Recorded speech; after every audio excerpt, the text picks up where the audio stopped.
Several attacks have been raised recently against early marriage in Islam, which clearly result from ignoring facts about pre-modern society and Islam or intentionally concealing them. One such claim is that Islam's age of consent was relatively low in history.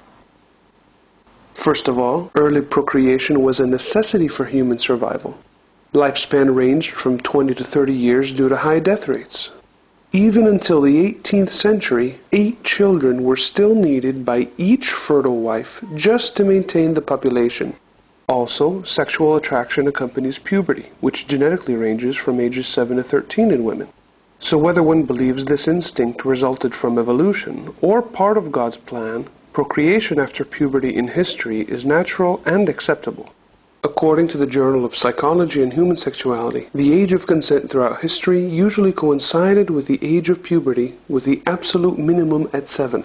Both that journal and Encyclopedia Britannica state that the age of consent laws were passed from Roman law to the Church to English common law, which states, between 7 years in puberty there could be consent but not consummation until puberty, with no parental consent required from the age of 12. This was confirmed in 1877 by the U.S. Supreme Court. Even today, 6 states and the District of Columbia allow this common law marriage, and such marriages are then constitutionally recognized in all 50 states. Marriage as early as 7, which was considered the age of reason, or directly after puberty, was the norm for the vast majority of all human society even until the 19th century. 1300 years earlier, Islam's minimum of 9 was 2 years higher and also added the protection of requiring parental consent even after age 12. As a result, not only was Islam's age of consent higher than all pre-modern law, it also added the protection of requiring parental consent after age 12. The second claim is that Islam allowed marriage at puberty in pre-modern times, which caused psychological harm because puberty was too young to give informed consent. The fact is that even until the 18th century, reaching puberty meant becoming an adult in terms of maturity, behavior, and responsibility. As stated in the Journal of Social History, Online Etymology Dictionary, Journal of Marriage and the Family, and numerous academic references. Children face the daily struggle for physical and economic survival, and while this type of environmental stress actually causes puberty at a younger age, it's proven to have also speeded psychological maturity. This maturity helped in coping with the responsibilities of early marriage and childbearing. These responsibilities were indeed valued by society, including the most important founding father of the United States, Benjamin Franklin. It was only in the industrial mid-18th century that psychological maturity started to delay, due to side effects that are proven to delay maturity, such as increasing comforts of life, diminished parental guidance, and that children remain children longer to complete their education. It's therefore ridiculous to demand late marriage in pre-modern society on the pretense of psychological harm, as it would have wiped out the human race for reasons that only arise for immature adolescents today. Since psychological maturity and adulthood were reached at puberty in pre-modern times, it's also naive to slander early marriage in history as child sexual abuse, the engagement of a child in sexual activities which the child is unprepared for developmentally and can't give informed consent, or pedophilia, the sexual attraction towards prepubescent children. As a result, early procreation was psychologically appropriate and even a valued benefit to society. The third claim is that Islam allowed procreation at puberty in pre-modern times, which was more dangerous to the younger mothers. This attack cites a UNFPA study, but conceals that the study was for 2 contemporary impoverished nations, and that almost all of these deaths are preventable simply by providing access and transportation to hospitals. The International Journal of Epidemiology states, studies implicate poverty, not maternal age, as the real threat to maternal and infant welfare.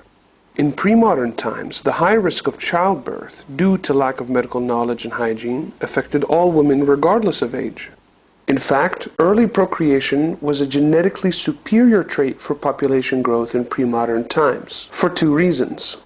First, women who have puberty earlier have children who grow up faster and weigh more. Second, life history theory states that in a less stable environment, natural selection will favor individuals that reproduce earlier within a population. As a result, early procreation was not harmful, but beneficial to newborns and genetics. The fourth claim is that Islam allows marriage at puberty in modern times, which causes sexual and psychological harm. First of all, it's untrue that Islamic age of consent is lower in modern times compared to other laws.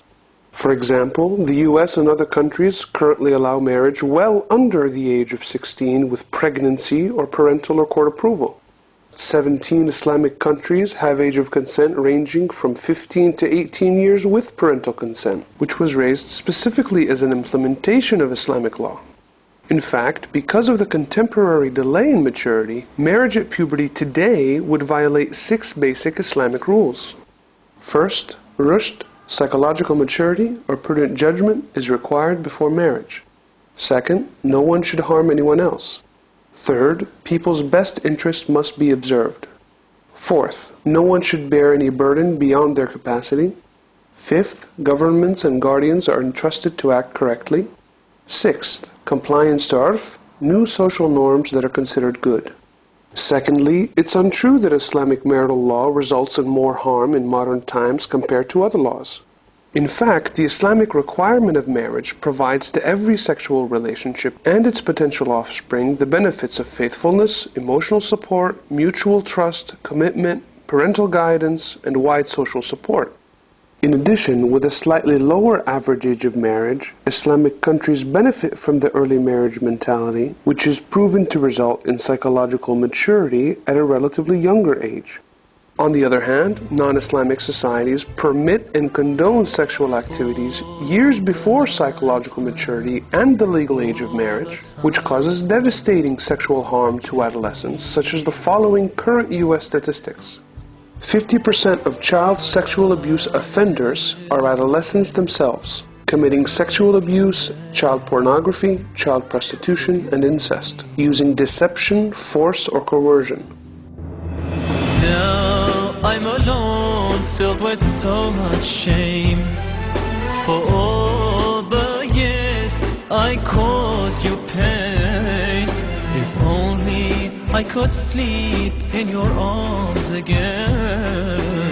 Mother, I'm lost without you. You were the sun that brightened my day.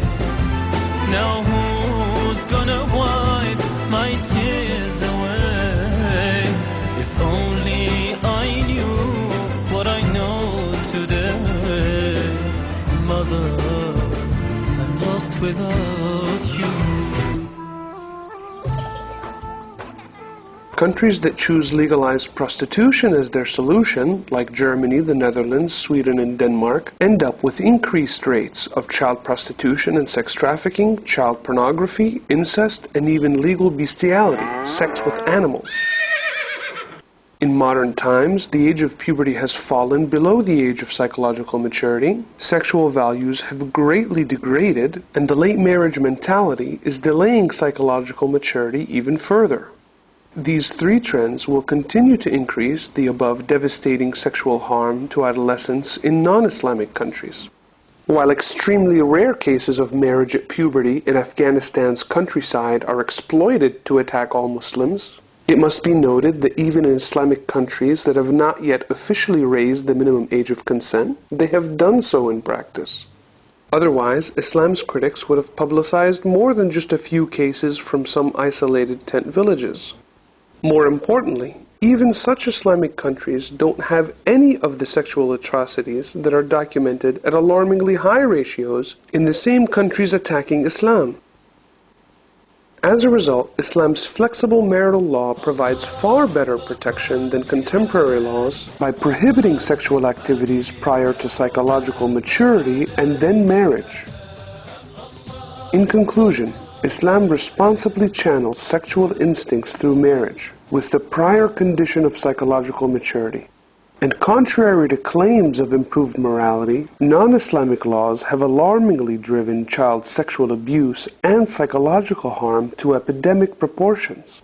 Therefore, when such attacks against Islam are analyzed impartially, they reveal the perfect applicability of Islam's solution from the 7th century until today, and the utter failure of any other system to provide any protection whatsoever to society's youth. At best, these attacks are also found to be irresponsibly superficial due to the seriousness of this issue.